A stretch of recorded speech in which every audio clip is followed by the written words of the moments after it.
नमस्कार दोस्तों, स्वागत है आपका आपके अपने YouTube channel RKM studies centre पे। तो दोस्तों, जब से ग्रेजुएशन का जेनेरिक पेपर 2 का फॉर्म फिलअप स्टार्ट हुआ है, तब से स्टूडेंट के बीच में सब्जेक्ट कम्बिनेशन को लेकर काफ़ी ज़्यादा कन्फ्यूजन देखने को मिल रहा है।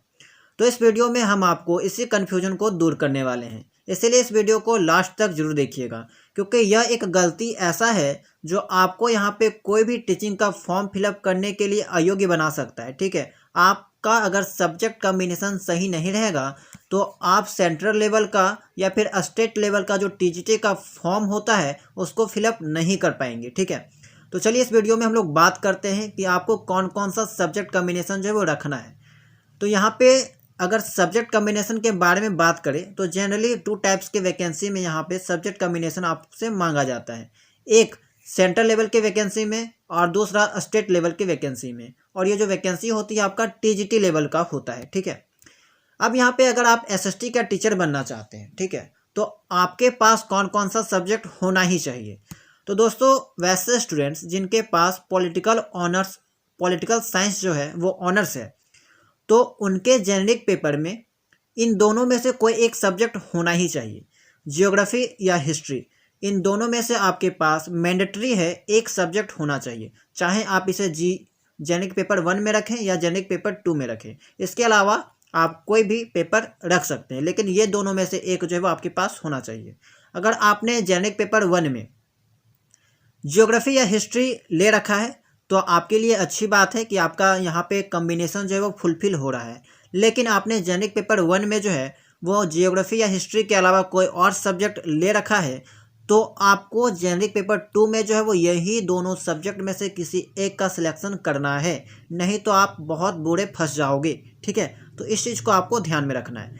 अगर हम इकोनॉमिक्स ऑनर्स वाले स्टूडेंट्स के बारे में बात करें, तो वैसे स्टूडेंट्स जिनका ऑनर्स इकोनॉमिक्स है, तो उनको क्या करना है, जेनेरिक पेपर 1 हो या 2 है, इन दोनों में से आपको किसी एक में ये दोनों में से कोई एक रखना ही रखना है। सेम पॉलिटिकल साइंस की तरह यहाँ पे भी आपका जो है वो इकोनॉमिक्स के साथ हिस्ट्री या ज्योग्राफी मैंडेटरी है। अगर आपने पहले इन दोनों में से कोई एक जेनेरिक पेपर 1 में ले रखा है तो आपके लिए बहुत अच्छी बात है कि आपने अपना कम्बिनेशन पूरा कर लिया है। लेकिन अगर आपने अभी तक जेनेरिक पेपर 1 में इन दोनों के अलावा कोई और सब्जेक्ट लिया है तो आपको जेनेरिक पेपर 2 में इन्हीं दोनों में से कोई एक सब्जेक्ट लेना है। राइट, नेक्स्ट अगर हम लोग हिस्ट्री के बारे में बात करें कि वैसे स्टूडेंट जिनका ऑनर्स यहाँ पे हिस्ट्री है, तो वे लोग कौन कौन सा यहाँ पे जेनेरिक पेपर रखेंगे। तो आप लोग इन तीनों में से कोई भी रख सकते हो, पॉलिटिकल साइंस, इको, जियोग्राफी। ठीक है, इन तीनों में से कोई भी रख सकते हो।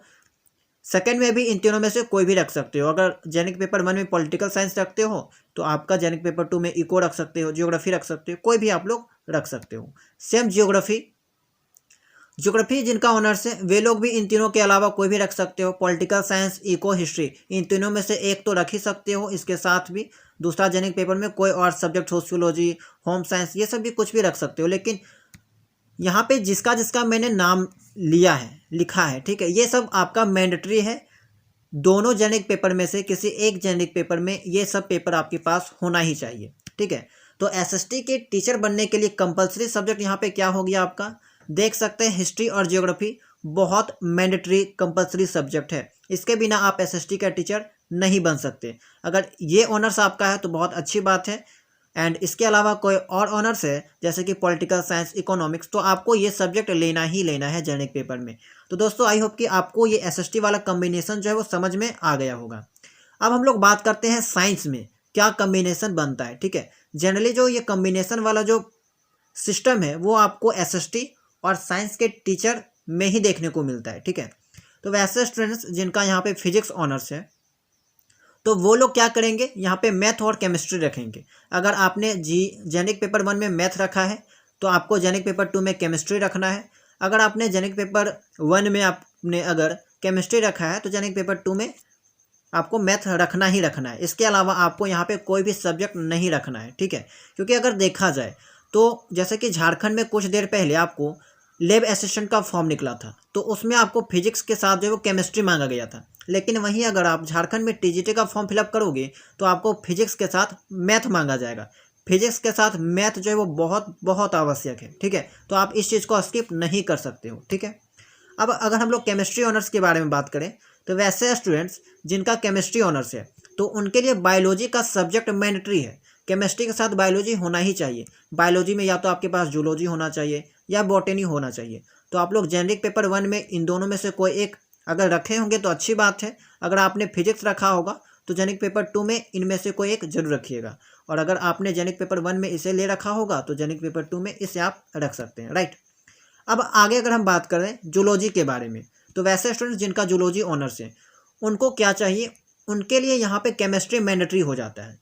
आप जेनेरिक पेपर 1 में या 2 में दोनों में से किसी एक में केमिस्ट्री आपको रखना ही रखना है। उसके अलावा जो जेनेरिक पेपर बच जाएगा उसमें आप ये रख सकते हैं, बॉटनी या फिजिक्स। नेक्स्ट उसी तरह यहाँ पे बॉटनी ऑनर्स वाले स्टूडेंट्स के लिए है। अगर आपका ऑनर्स बॉटनी है तो आपको केमिस्ट्री तो रखना ही रखना है। चाहे अगर आपने जेनेरिक पेपर 1 में ले रखा है पहले तो अच्छी बात है, आपका कॉम्बिनेशन यहाँ फुलफिल हो रहा है। लेकिन अगर आपने जेनेरिक पेपर 1 में केमिस्ट्री नहीं लिया है, फिजिक्स ले लिया है या फिर कोई अदर सब्जेक्ट ले लिया है तो आपको इस बार जो है वो केमिस्ट्री जरूर लेना है, ठीक है। एंड अगर आपने अच्छा पहले से ले रखा है तो अच्छी बात है, आप आगे जो है वो जेनेरिक पेपर 2 में जूलॉजी या फिजिक्स ले सकते हैं, ठीक है। तो इस चीज़ का आप स्क्रीनशॉट ले लीजिएगा ताकि आपको बहुत ज़्यादा जो है वो यहाँ से हेल्प मिल सके। ये चीज़ बहुत ही खोज करने के बाद आपको हम एक चार्ट के फॉर्म में जो है प्रोवाइड करवा रहे हैं, ठीक है। इसका ऑफिशियल नोटिफिकेशन भी हम इसके बाद आपको दिखाने वाले हैं कि किस तरह जो है केवीएस की वैकेंसी में, जो कि एक सेंट्रल लेवल की वैकेंसी है, वहाँ पे कॉम्बिनेशन मांगा जाता है, ठीक है। तो ये जो नोटिफिकेशन आपको दिख रहा है ये आपका केवीएस की वैकेंसी का नोटिफिकेशन है। यहाँ पे देख सकते हैं टीजीटी की जो वैकेंसी निकली हुई है केंद्रीय विद्यालय में, तो वहाँ की ये नोटिफिकेशन है। सोशल स्टडीज़ में आप देखिए Hindi as a subject, sorry ये हिंदी का है, एनी 2 ऑफ द फॉलोइंग मांगा गया है, history, geography, economics and political science, ये चारों में से। एंड यहाँ पे बोला गया है कि which one must be either history और ज्योग्राफी, हिस्ट्री और ज्योग्राफी जो है वो यहाँ पे होना ही चाहिए। इन चारों में से कोई सब्जेक्ट के साथ आपका हिस्ट्री या ज्योग्राफी होना चाहिए। तो यहाँ पे सब्जेक्ट कॉम्बिनेशन आपको देखने को मिल जाता है, ठीक है। तो इसी तरह यहाँ पे सब्जेक्ट कॉम्बिनेशन जो है वो काम करता है। इस तरह यहाँ पे आप देख सकते हैं मैथ के टीचर के लिए कि bachelor degree in maths with any 2 of the following subject. तो वैसे स्टूडेंट जिनका मैथ ऑनर्स होता है वे लोग अपना जेनेरिक पेपर में क्या रखेंगे, तो वे लोग क्या करेंगे, फिजिक्स रखेंगे प्लस केमिस्ट्री। अगर आपने जेनेरिक पेपर 1 में फिजिक्स रखा है, बहुत सारे स्टूडेंट फिजिक्स ही रखते हैं, अगर गलती से आपने केमिस्ट्री ले लिया है तो जेनेरिक पेपर 2 में आपको फिजिक्स लेना ही लेना है। इसके अलावा वैसे स्टूडेंट्स जिनका लैंग्वेज पेपर है, ठीक है, यहाँ पे आप देख सकते हैं कौन कौन से पेपर्स में सब्जेक्ट कॉम्बिनेशन नहीं होता। तो यहाँ पे एक लिस्ट दे रखा है, इन सारे पेपर्स में आपको सब्जेक्ट कॉम्बिनेशन जो है वो देखने को नहीं मिलता, ठीक है। तो दोस्तों आई होप कि ये सब्जेक्ट कॉम्बिनेशन वाला फंडा जो है वो आपको अच्छे से समझ में आ गया होगा। अब आपका जो है वो कन्फ्यूजन सब्जेक्ट कॉम्बिनेशन को लेकर दूर हो गया होगा। तो अगर इस वीडियो से आपको ज़रा सा भी हेल्प मिली होगी तो वीडियो को लाइक कर दीजिएगा, और आगे भी बीएड से रिलेटेड इन्फॉर्मेशन को पाने के लिए जो है वो चैनल को सब्सक्राइब जरूर कर लीजिएगा। अगर आप हमारे टेलीग्राम चैनल से नहीं जुड़े होंगे तो जुड़ जाइएगा। तो चलिए मिलते हैं हम लोग नेक्स्ट वीडियो में किसी नई जानकारी के साथ।